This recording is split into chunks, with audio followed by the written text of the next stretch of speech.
সবাইকে স্বাগত এশিয়ান দেশ সংবাদে। দর্শক, পুরো সংবাদ জুড়ে আপনাদের সঙ্গে আছি আমি আনোয়ার রাজ। এবার বিস্তারিত। ফারাক্কার বাঁধ খুলে দেয়ায় ভারত থেকে নেমে আসা উজানের ঢল আর টানা বৃষ্টিতে পদ্মা নদীতে পানি বৃদ্ধি অব্যাহত থাকায় চাঁপাইনবাবগঞ্জের চরাঞ্চলের নিম্নাঞ্চল প্লাবিত হয়েছে। এতে জেলার সদর ও শিবগঞ্জ উপজেলার নিম্নাঞ্চলের প্রায় 7,000 পরিবার পানিবন্দী হয়ে পড়েছে। এসব এলাকায় ফসলি জমিও পানির নিচে তলিয়ে গেছে। এছাড়া 6টি সরকারি প্রাথমিক বিদ্যালয়ের মাঠ ও শ্রেণীকক্ষে পানি ঢুকে যাওয়ায় ব্যাহত হচ্ছে পাঠদানও। ফলে যোগাযোগ ব্যবস্থা দুর্বল হয়ে যাওয়ার পাশাপাশি স্বাভাবিক জীবনযাত্রাও ব্যাহত হচ্ছে।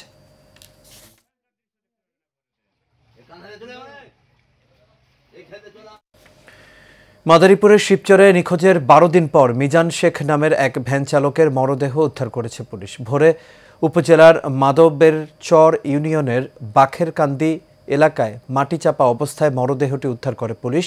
ভ্যান ছিনতাই করতেই এই হত্যাকাণ্ড বলে জানান সহকারী পুলিশ সুপার মোহাম্মদ সালাউদ্দিন। খাগড়াছড়ির রামগড় উপজেলা স্বাস্থ্য কমপ্লেক্সে চিকিৎসক সংকট ভয়াবহ আকার ধারণ করেছে। খাগড়াছড়ির রামগড় উপজেলা সহ পার্শ্ববর্তী ফটিকছড়ি উপজেলার লক্ষাধিক মানুষ রামগড় স্বাস্থ্য কমপ্লেক্সটির ওপর নির্ভরশীল। তবে সীমান্তবর্তী এই উপজেলা স্বাস্থ্য কমপ্লেক্সটি চলছে খুঁড়িয়ে খুঁড়িয়ে। প্রয়োজনীয় চিকিৎসক ও স্বাস্থ্যকর্মী না থাকায় ব্যাহত হচ্ছে চিকিৎসা সেবা। 31 থেকে 50 শয্যায় উন্নীত হলেও জনবল কাঠামো রয়ে গেছে পুরনো অবস্থায়।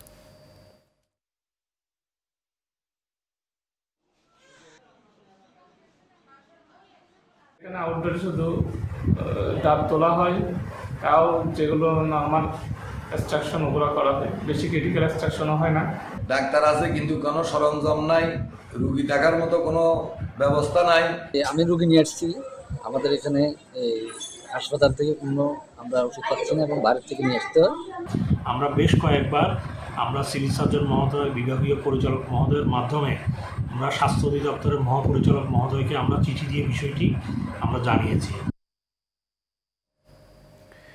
মানিকগঞ্জের বাঘুটিয়া, পারুরিয়া, বাচামারা, ইসলামপুর, জোতকাশী ও পাচুরিয়া মৌজার কৃষি জমির পাশ থেকে ড্রেজার দিয়ে অবৈধভাবে বালু উত্তোলনের প্রতিবাদে মানববন্ধন করেছে স্থানীয়রা।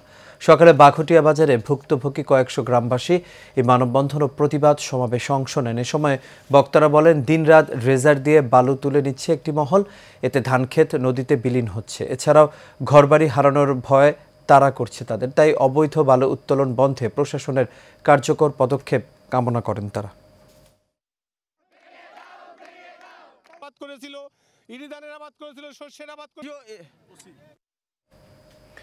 সামাজিক যোগাযোগ মাধ্যমে মিথ্যা অপপ্রচার ও হুমকির প্রতিবাদে সংবাদ সম্মেলন করেছেন নোয়াখালীর বেগমগঞ্জ কুতুবপুর ইউনিয়নের 2 নম্বর ওয়ার্ডের সাবেক ইউপি সদস্য নিজামুল হক।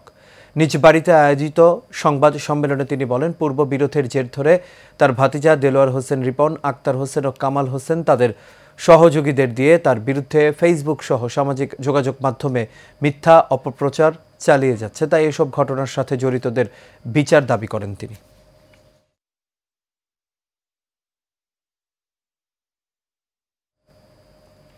দিনাজপুরের পার্বতীপুরে পরিত্যক্ত মধ্যপাড়া রেল স্টেশন এলাকায় প্রায় 12 একর লিজকৃত জমি জবরদখল করার চেষ্টার ঘটনায় সংবাদ সম্মেলন অনুষ্ঠিত হয়েছে। ক্ষতিগ্রস্ত এলাকাবাসী ও লিজ গ্রহীতাদের উদ্যোগে সোমবার শহরের নতুন বাজারে এই সংবাদ সম্মেলনে লিখিত বক্তব্যে ভুক্তভোগীরা জানান, স্বৈরাচার সরকারের আমল থেকে কিছু আওয়ামী লীগের নেতা রাজস্ব ফাঁকি দিয়ে দীর্ঘদিন যাবৎ এসব জমি ভোগ দখল করে আসছিল।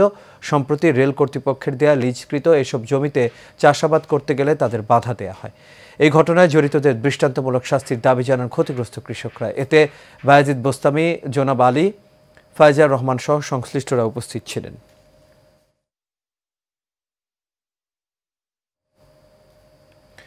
নারায়ণগঞ্জের উত্তর রূপগঞ্জ পানি সংরক্ষণ, সেচ ও নিষ্কাশন প্রজেক্টে 17 জন কর্মকর্তার বদলে মাঝে মধ্যে অফিস করেন মাত্র 3 জন। কর্মকর্তাদের দায়িত্বের অবহেলায় কার্যালয়টিতে প্রকাশ্যে চলছে মাদক সেবনকারীদের আড্ডা।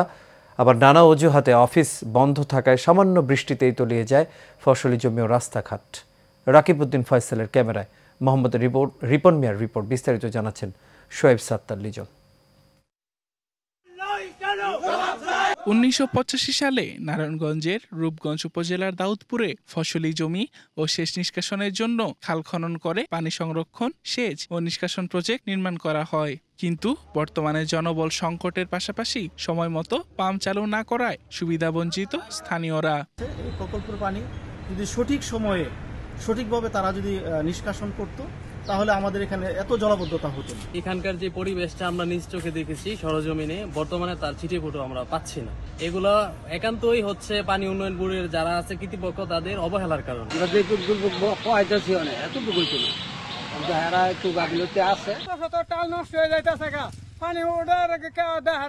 স্থানীয়দের অভিযোগ, অফিসে গেলে সময় মতো পাওয়া যায় না কোনো কর্মকর্তাকে।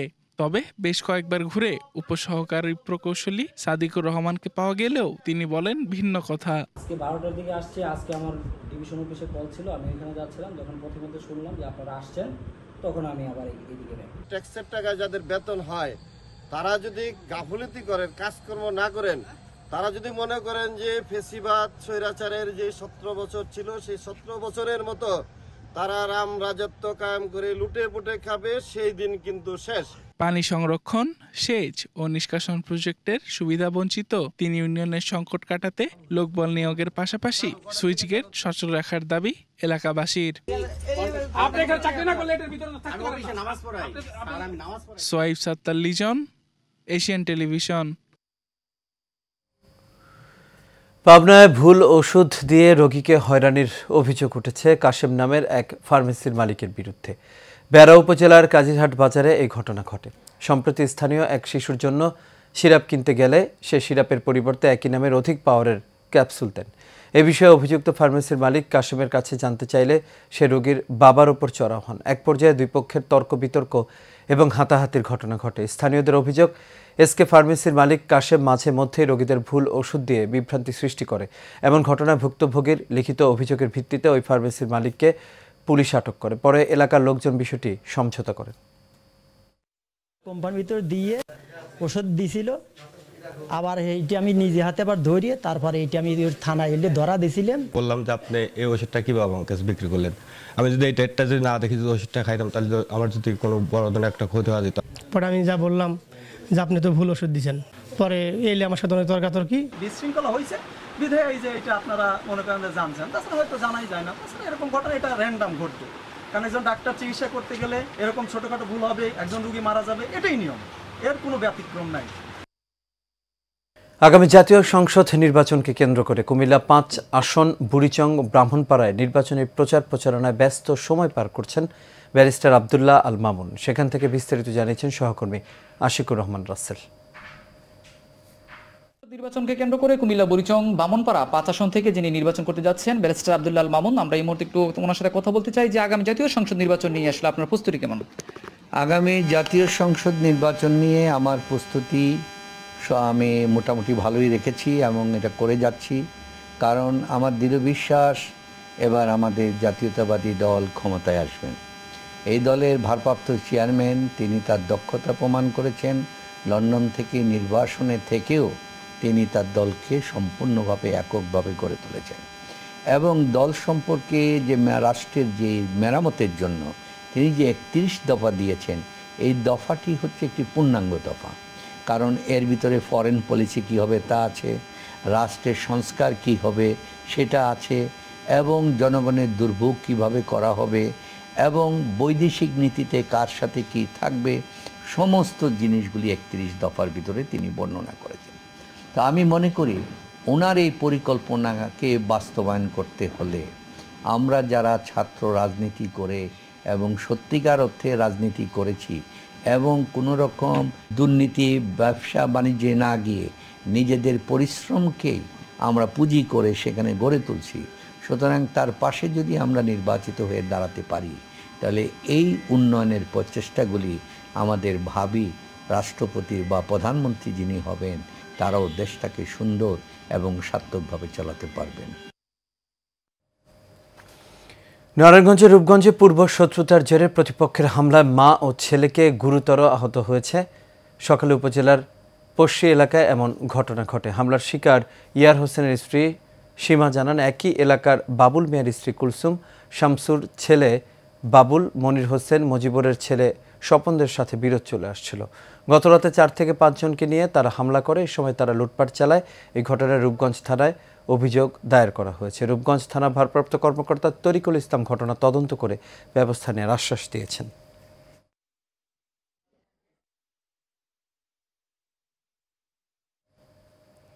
ময়মনসিংহের ভালুকায় প্রশাসনের নির্দেশনা অমান্য করে সরকারি রাস্তার উপর চাষাবাদ ও পোলট্রির বিষ্ঠা ফেলে রাস্তা বন্ধের অভিযোগ উঠেছে। এতে চরম দুর্ভোগে স্থানীয়রা। ঘটনাটি বাটাজোর মুচিরা এলাকার। এ বিষয়ে জেলা প্রশাসক সহ বিভিন্ন দপ্তরে অভিযোগ দিলে রাস্তা পরিষ্কার করার আদেশ দেয় কর্তৃপক্ষ। জানা যায়, ওই এলাকার আফাজ, হাবিবুর হোসেন আলী, আবুল কাশেম, জাহিদুল ও বানিজ মিয়া মিলে রাস্তায় গর্ত ও গাছ লাগিয়ে বন্ধ করে রেখেছে। এ বিষয়ে উপজেলা কর্মকর্তা স্থানীয় ভূমি কর্মকর্তাকে নির্দেশের পর পিলার পুঁতে রাস্তা বের করলেও তা পুনরায় বন্ধ করেন ওই ব্যক্তিরা।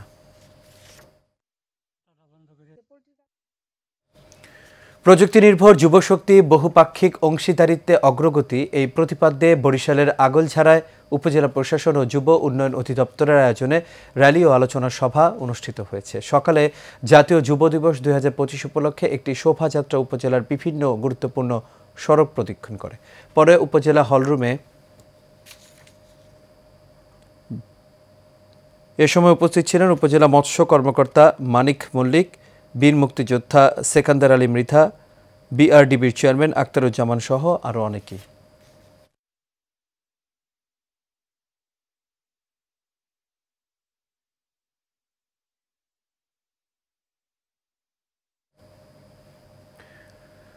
প্রযুক্তি নির্ভর যুবশক্তি বহুপাক্ষিক অংশীদারিত্ব অগ্রগতি, এই স্লোগানে গাইবান্ধা জেলার ফুলছড়ি উপজেলা প্রশাসন ও যুব উন্নয়ন অধিদপ্তরের আয়োজনে যুব দিবস পালিত হয়েছে।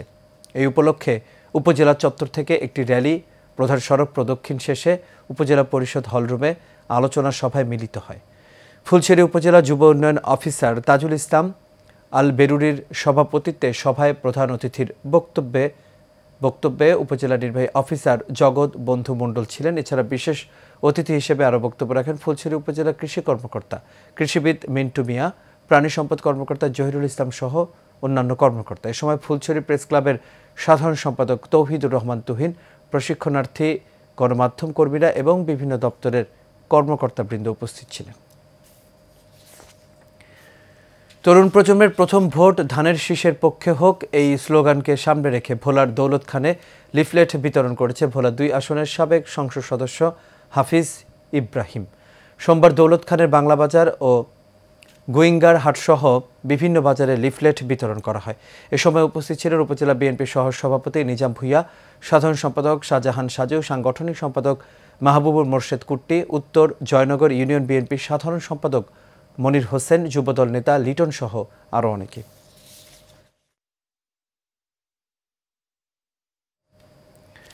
টাঙ্গাইলের ঘাটাইলে বেস্ট লাইফ ইন্স্যুরেন্স লিমিটেডের ময়মনসিংহ ডিভিশনাল অফিসের আওতাধীন ঘাটাইল জোনাল অফিসে প্রশিক্ষণ ও উন্নয়ন সভা অনুষ্ঠিত হয়েছে।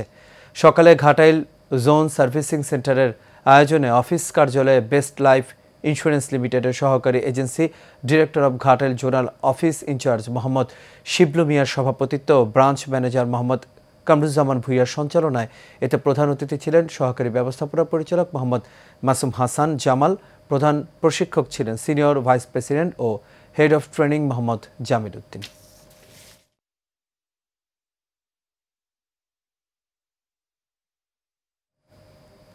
দর্শক, দেশ সংবাদ এ পর্যন্ত। আমাদের পরবর্তী সংবাদ দেখার আমন্ত্রণ রইল। এতক্ষণ সাথে থাকার জন্য সবাইকে ধন্যবাদ।